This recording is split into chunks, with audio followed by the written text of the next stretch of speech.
Hey guys, so today I'm going to be showing you how to make these adorable bow and rose shaped cabochons out of polymer clay. So we'll just need a few things to get started. First we'll need our clay. I'm going to be using Sculpey in a few different colors. Next we'll need our silicone mold. We want a piece of aluminum foil, which you'll use to bake your polymer clay pieces on. An extra option is some AB rhinestones and glitter to stick on your cabochons. And I'll also be using a small nail dotting tool to basically get the clay really well into my mold. And once they're done baking, we'll be using some Mod Podge gloss and a small paintbrush to go ahead and give them a nice luster. So let's get started. So I've laid down my piece of tin foil. I'm actually going to be transferring the cabochons directly to the oven from this, so it'll just be a lot easier for me. And I have already rolled and conditioned 4 pieces of clay. I have a hot pink, mint, white, and a bubblegum pink here.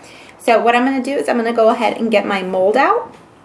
And then I'm just going to take a small piece of the clay, work it really quickly in my hands. And Sculpt 3 is really good because you don't have to do a lot of work to condition it. So for little projects like this, it's perfect. So I'm just going to go ahead and take it and push it right into my mold and just flatten it down with your finger. And then you want to make sure that it's just as smooth as possible. So once it's in the mold, you'll want to go ahead and pop it out. And this is why silicone molds are so wonderful. You can just go ahead and bend it and gently work it out with your finger, and it comes right out. And as you can see, we have a perfect little rose. So I'm just going to go ahead and lay this to the side, and I'll make a couple more.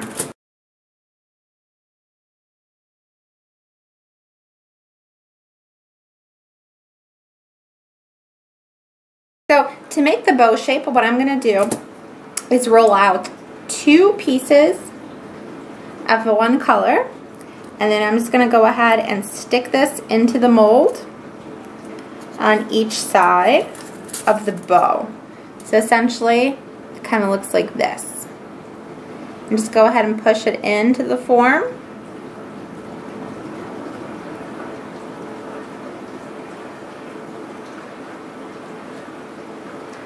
Okay, so this is kind of what you have.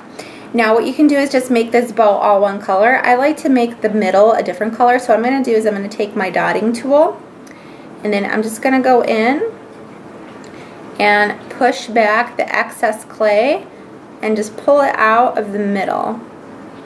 So I'm just cleaning up the inside of the bow.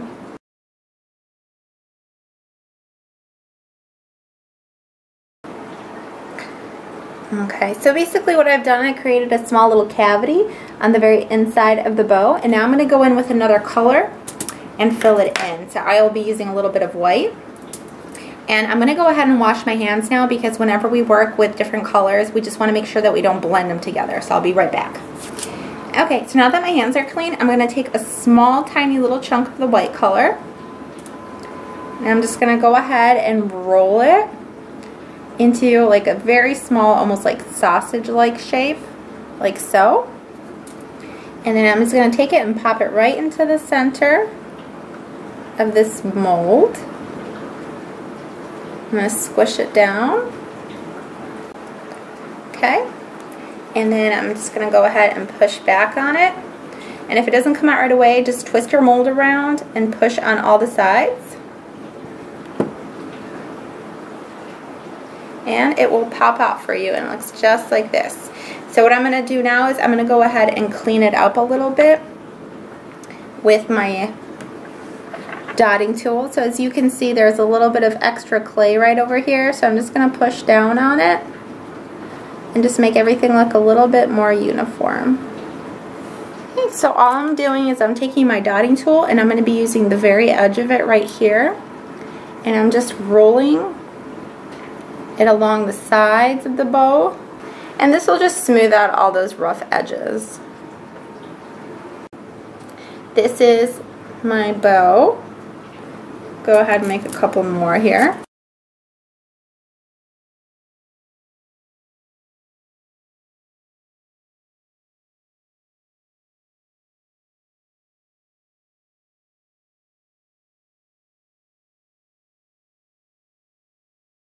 going to do is I'm going to go ahead and take some of my AB rhinestones and I'm going to decorate just a couple of pieces.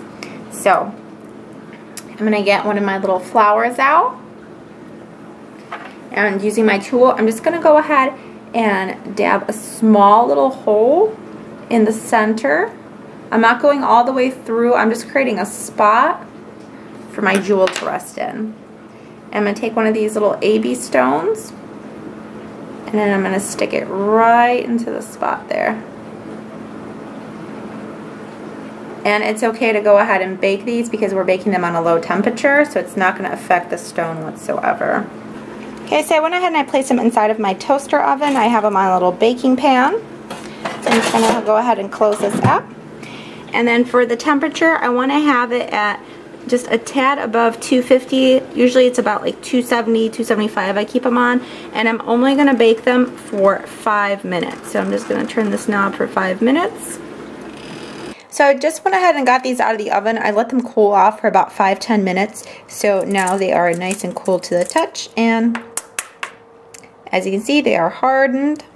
So what we're going to do next is we're going to put a gloss on them. So I'll be using Mod Podge gloss.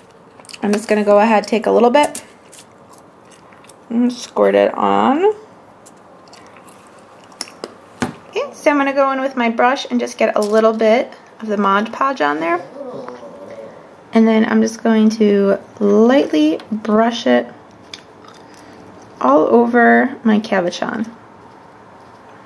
And this is a little hard to do with just one hand because I'm holding the camera in my other hand, but as you can see, you just want to go ahead and evenly apply your gloss to your piece.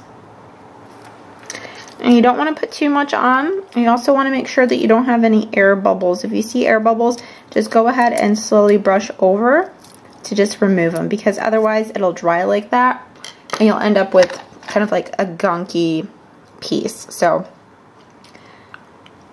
like something like this, you can see I kind of made the mistake of not drying out my air bubbles. So I'm going to go ahead and get some gloss on all of these pieces. Alright, so I'm done glazing all of my pieces. This is what they look like, and as you can see, they have a nice shine to them. They're no longer that kind of like flat, dull color. So what I'm going to do is I'm going to go ahead and put another coat of glaze on in about 5 to 10 minutes, and then they'll be ready for use. So there's tons of fun things that you can do with these charms. I'm actually in the process of making little gift jars. So I went ahead and I attached a bunch of like these little charms on here. And this is kind of what it looks like. So I'm going to actually fill this jar up with some soap and give it to somebody as a gift. But yeah, there's lots of things that you can do with them. So I hope you guys enjoyed this video. If you have any questions, feel free to leave a comment below. Also, please don't forget to subscribe and give this video a thumbs up if you liked it. Alright, well, I'll see you guys next time. Thank you.